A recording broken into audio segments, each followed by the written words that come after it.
উত্তর কোরিয়ার নেতা কিম জং উন চীনের সঙ্গে সম্পর্ক আরও শক্তিশালী করার ঘোষণা দিয়েছেন।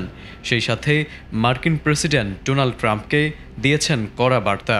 মঙ্গলবার দেশটির রাষ্ট্রীয় সংবাদ মাধ্যম KCNA জানায়, চীনের প্রেসিডেন্ট শি জিনপিংয়ের পাঠানো শুভেচ্ছা বার্তার জবাবে কিম এই অঙ্গীকার ও হুঁশিয়ারি উচ্চারণ করেন।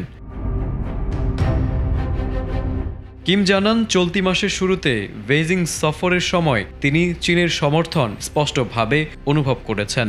ওই সফরে তিনি শি জিনপিংয়ের পাশে দাঁড়িয়ে বিশাল সামরিক কুচকাওয়াজে অংশগ্রহণ করেন। দুই দেশের মধ্যে রাজনৈতিক ও সামরিক বন্ধুত্ব পুনরায় জোরদার করতে এই সফর ছিল অত্যন্ত তাৎপর্যপূর্ণ। ওয়ালটন এখন দেশের সীমানা পেরিয়ে পৌঁছে গিয়েছে 50টিরও বেশি দেশে। ওয়ালটন, ঘরে ঘরে বিশ্বজুড়ে। জানা গেছে, দ্বিতীয় বিশ্বযুদ্ধের বার্ষিকী উপলক্ষে আয়োজিত সেই অনুষ্ঠানে কিম ও শি জিনপিংয়ের মধ্যে 6 বছর পর সরাসরি দ্বিপাক্ষিক বৈঠক অনুষ্ঠিত হয়।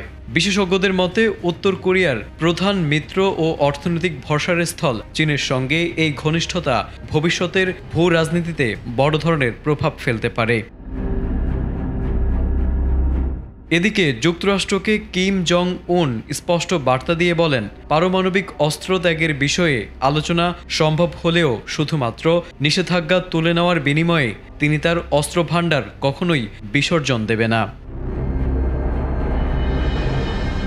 বিশ্লেষকরা বলছেন, কিমের এই বক্তব্য যেমন আন্তর্জাতিক কূটনীতিতে উত্তেজনা বাড়াবে, তেমনি এটি ট্রাম্পের ওয়াশিংটনের জন্য একটি বড় চ্যালেঞ্জ হয়ে দাঁড়াবে। তাছাড়া চীন উত্তর কোরিয়ার সম্পর্কের এই নতুন দিক বিশ্ব রাজনীতির ভারসাম্যে বড় ধরনের প্রভাব ফেলতে পারে।